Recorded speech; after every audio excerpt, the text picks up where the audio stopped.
Ramzan package design किया जिसका मेरा जिसके लिए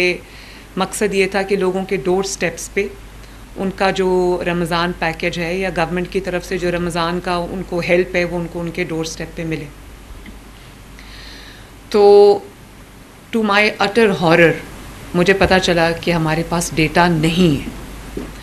और मुझे बहुत शिकायत आनी शुरू हो गई कि ये तो रमज़ान पैकेज गरीब के लिए था, एक सर्टन पॉवर्टी स्कोर जो है उससे नीचे रहने वाले लोगों के लिए था, तो ये तो अमीरों को भी मिल गया है, ये डेरों पे डिलीवर हो रहा है। तो उससे मुझे ये पता चला कि हमारे पास तो डेटा है ही नहीं। दुनिया आजकल डेटा पे मूव कर गई है, डेटा साइंस के मुताबिक लोगों के फ़ैसले हो रहे हैं, इन्फॉर्म्ड डिसीजन मेकिंग हो रही है। तो ये चीज़ मुझे उस वक्त इतना इस बात ने हॉन्ट किया क्योंकि मुझे ये पता चला कि हमने अपनी समझ के मुताबिक जो पैकेजेस थे वो हमने उस नंबर के मुताबिक बनाए जो मुझे नंबर दिया गया, और बाद में हमें डिस्ट्रिक्ट्स के थ्रू ये पता चलना शुरू हुआ, मेरे ऑफिस को ये इन्फॉर्मेशन आनी शुरू हुई कि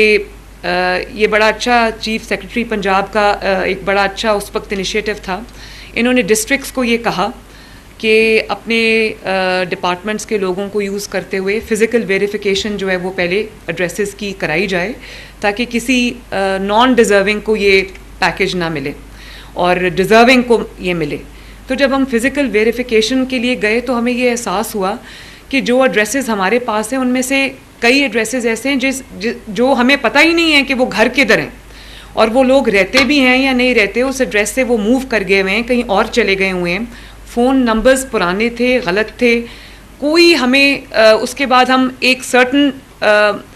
लेवल के बाद हमें समझ ही नहीं आ रही थी कि हम ये जो लोगों को कैसे ढूंढें। 13.5 करोड़ आबादी है पंजाब की, लेकिन फ्रैंकली मुझे नहीं पता कि कितनी आबादी किस सोशियो इकोनॉमिक कैटेगरी में फॉल करती है, किस सोशियो इकोनॉमिक कैटेगरी से या सिचुएशन से उनका ताल्लुक़ है, मुझे नहीं पता इस बात का। और मैं ये समझती हूँ कि जो डेटा के ऊपर रिलायबल डेटा की इतनी इम्पॉर्टेंस है आज की दुनिया के अंदर कि अगर आप डेटा के ऊपर बेस करके अपने डिसीजंस नहीं करेंगे तो आपका जो एम है, जो टारगेट आपका है कि उसको इसका फ़ायदा मिले, उसमें आप नाकाम रहेंगे। इसलिए मैंने फिर ये फ़ैसला किया कि हमारे पास स्कैटर्ड डेटा था, कुछ नादरा के पास था, कुछ PITB ने बड़ा हेल्प किया हमें रमज़ान पैकेज के वक्त, BISP का डेटा था, उसमें भी मुझे लगता है कि अब प्रॉब्लम्स हैं, उसको भी अपडेट करने की ज़रूरत है। तो फैसल यहाँ बैठे हैं PITB से, इन्होंने बड़ा हमें हेल्प किया, और जो PITB है इन्होंने नादरा का जो डेटा था और जो BISP का डेटा था उसको कंबाइन किया और रमज़ान पैकेज के लिए हमें एक बेस लाइन बना के दी, जिससे वो तो हमने कर लिया, लेकिन मुझे ये उस वक्त समझ आ गई कि हमारे गवर्नमेंट में क्या प्रॉब्लम है। और मुझे आज तक इस बात का यकीन नहीं आता कि हम इंफॉर्मेशन के बगैर फ़ैसले करते हैं, हम नॉलेज के बगैर फ़ैसले करते हैं, हम डेटा के बगैर फ़ैसले करते हैं। किसी को मिल गया तो भी ठीक है, किसी को ना मिला तो भी ठीक है, कोई हमारी टारगेटेड अप्रोच नहीं है। अभी हमारे जितने भी मंसूबे हैं, चाहे वो किसान कार्ड हो, यहाँ पे एग्रीकल्चर के मिनिस्टर बैठे हुए हैं, वो मानेंगे इस बात को कि हमारे पास किसानों का भी पूरा डेटा नहीं है और बहुत दफ़ा डेटा फज्ड होता है। तो ये भी होता है कि हम 12 एकड़ का जो और या उससे जो कम का, जिसको छोटा किसान हम कहते हैं, हम उसको अगर टारगेट करना चाहते हैं तो हमें ये भी नहीं पता कि टैक्स से बचने के लिए बहुत सारे लोगों ने 12-12 एकड़ में तोड़ के अपने जो रजिस्ट्रेशंस हैं वो कराई हुई हैं। इसी में लगे हैं जो लोगों को, मुझे नहीं पता पंजाब में 13 करोड़ अवाम में से कितने ऐसे लोग हैं जिनके पास उनका घर नहीं है और वो किराए पे रहते हैं या वो अभी मेक शिफ्ट अरेंजमेंट्स में रहते हैं। तो अभी मैंने फॉर द टाइम बीइंग मैंने ये किया है कि हमने हेल्पलाइंस खोल दी हैं हर अपने प्रोजेक्ट के लिए, हर अपने जो स्कीम है उसके लिए मैंने हेल्पलाइंस खोल दी हैं, क्योंकि मेरे पास डेटा नहीं है। तो मैं ये चाहती हूँ कि अगर कोई उस प्रोजेक्ट में या उस स्कीम में उसका नाम नहीं आया तो, और या वो इंक्लूडेड नहीं है, या वो हमारे जो भी हमारे पास जैसा भी डेटा है उसमें वो इंक्लूडेड नहीं है, और अगर वो डिज़र्विंग है तो वो अपने आप को रजिस्टर करा सकता है। फॉर एग्ज़ाम्पल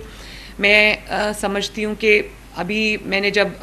ये जो हमारे स्पेशल लोग हैं स्पेशल जो हमारे पीपल हैं उनके लिए मैं एक डिसेबिलिटी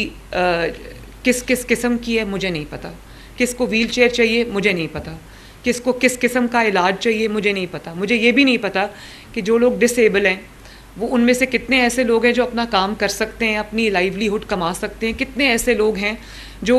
बेड रिडन हैं और अपने फैमिली पे शायद उनका एक एडिशनल बर्डन है,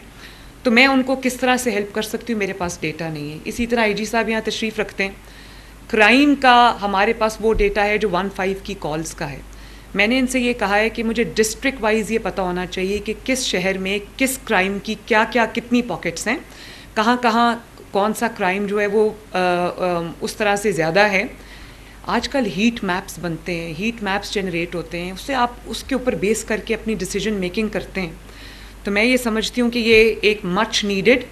लेकिन बहुत एक वेलकम प्रोजेक्ट है जिसकी ज़िम्मेदारी मरियम औरंगज़ेब ने उठाई है। और आज मैंने जो देखा है,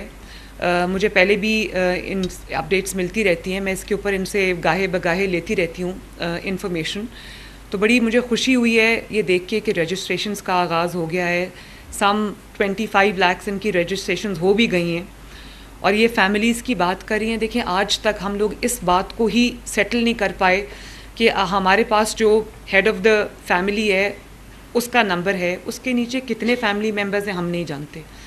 कुछ की डेफिनेशन के मुताबिक फ़ैमिली जो है वो 4 होती है, कुछ के मुताबिक 6 होती है, लेकिन हम सब जानते हैं कि पंजाब में या पूरे पाकिस्तान में 6, 7, 8, 9, 10 और उससे भी ज़्यादा लोग जो हैं वो फैमिली के अंदर होते हैं। तो मैं ये चाहती हूँ कि मेरे पास एक्यूरेट डेटा हो ताकि मैंने जिस भी कम्युनिटी के लिए, जिस सेगमेंट के लिए अगर मैं कोई रिलीफ लेके आना चाहती हूँ तो वो रिलीफ एग्जैक्टली उन्हीं लोगों को मिले जो इसके हकदार हैं। और